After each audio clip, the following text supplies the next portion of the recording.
Assalamualaikum and hi everyone. Today we are going to present to you guys about column chromatography in reducing environmental impact. We have 3 group members to complete this assignment. We have Ilham, Nurdamia and Naziha. Column chromatography is a commonly used purification technique in organic chemistry for separating and purifying individual compounds from mixture. Done it right can simply and quickly isolate desired compound from a mixture. Here are some guides to help you set up the column. The stationary phase, a solid adsorbent, normally silica gel SiO2, is placed in a vertical glass column. The mobile phase, a liquid, is added to top of the column and flows down through the column by either gravity or external pressure flash chromatography. Separation of compound is achieved through the varying adsorption on and interaction between the stationary and mobile phase. Now we're moving on to theory. First, adsorption chromatography. In this type, compound adhere to the surface of the solid stationary phase. The strength of this adhesion or adsorption varies for different compounds. Those that absorb more strongly to the stationary phase will move more slowly through the column.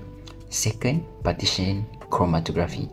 In this type, compound dissolve in the stationary liquid phase, which is coated on a solid support. Compound partition between the stationary liquid phase and the mobile phase. The extent to which each compound prefer one phase over the other determines its movement through the column. Next, the retention factor R describe how long a compound is retained on the stationary phase relative to the mobile phase. It is calculated using the equation distance traveled by the component over distance traveled by the solvent.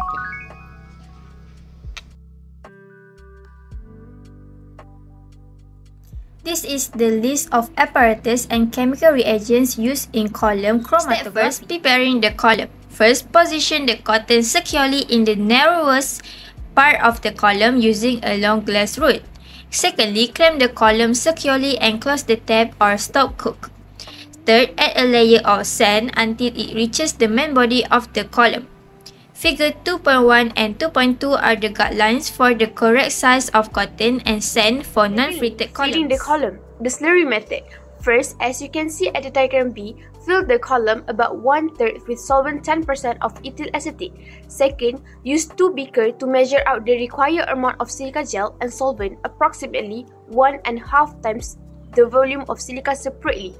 Thirdly, add the silica to the solvent, a little at a time, while swirling using a glass rod. Fourth, as you can see at C, pour some of the slurry into the column.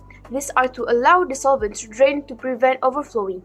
Fifth, tap the column gently to encourage bubbles to rise and the silica to settle, as you can see at D.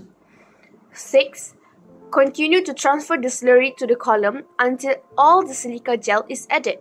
7. Rinse the inside of the column by pipetting solvent down the inside edge. 8. Drain the solvent until the solvent level is just even with the surface of the stationary phase. 9. Add a 3 mm layer of sand on top of the silica gel to prevent it from moving during solvent addition. 5th, tap the column gently to encourage bubbles to rise and the silica to settle, as you can see at D. 6th, continue to transfer the slurry to the column until all the silica gel is added. 7. Rinse the inside of the column by pipetting solvent down the inside edge. 8. Drain the solvent until the solvent level is just even with the surface of the stationary phase.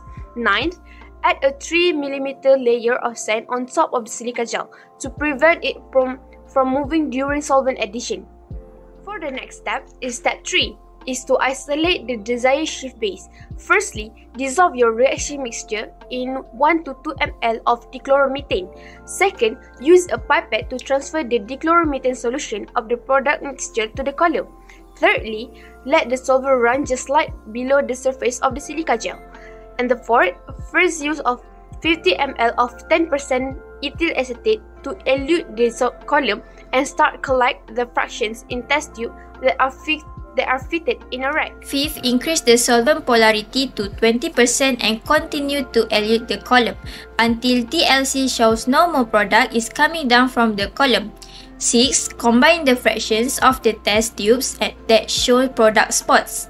7. Evaporate the solvents and transfer the product to a vial and submit to TA. Step last, emptying the column. To speed up the process, elute all the solvent using compressed air and allow air to flow through the column. 2. This will give dry, free-flowing silica that is easy to pour into the silica waste container. And third, cleaning the column by rinsing with water and acetone is usually sufficient. So now I will explain to you guys about the result of this experiment. For the stationary phase is silica gel. Using silica gel that is environmentally friendly and sustainably produced can reduce the environmental footprint. Besides, recycled or reused materials can employ stationary phases that can be regenerated and reused multiple times to minimize the waste. In addition, we can use biodegradable polymers as stationary phases to reduce the impact on the environment after disposal. Moving on to the mobile phase, firstly are ethanol or water. These solvents are less toxic and more environmentally friendly compared to traditional organic solvents like hexane or dichloromethane. Besides, supercritial CO2. This is an excellent green solvent that is non-toxic and can be easily recycled. It also reduces the need for organic solvent.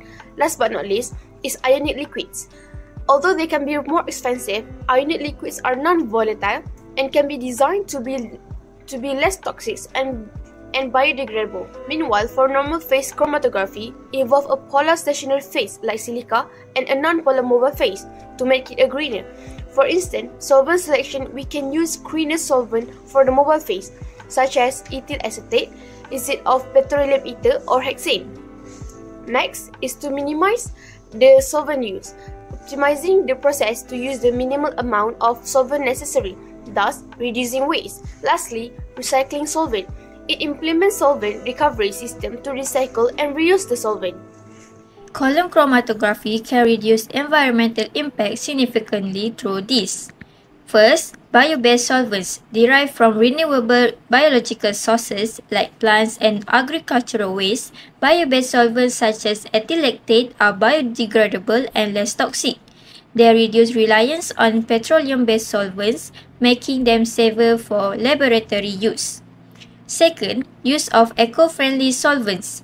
Eco-friendly solvents such as supercritical CO2 is non-toxic, non-flammable and recyclable within chromatographic systems, which significantly reduces solvent waste and enhances the sustainability and safety of the chromatography process.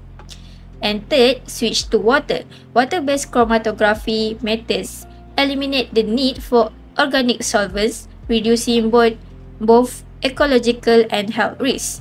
This switch could lower costs associated with solvent purchase and waste management. Column chromatography aims to minimize its negative effects on the environment by making the best use of its components and solvent, choosing environmentally friendly solvent, reducing solvent volume, and recycling materials wherever visible were important tactics. These procedures not only successfully separated the chemicals but also greatly decreased resource consumption and chemical waste, showing that environmentally friendly chromatography techniques may be both effective and efficient.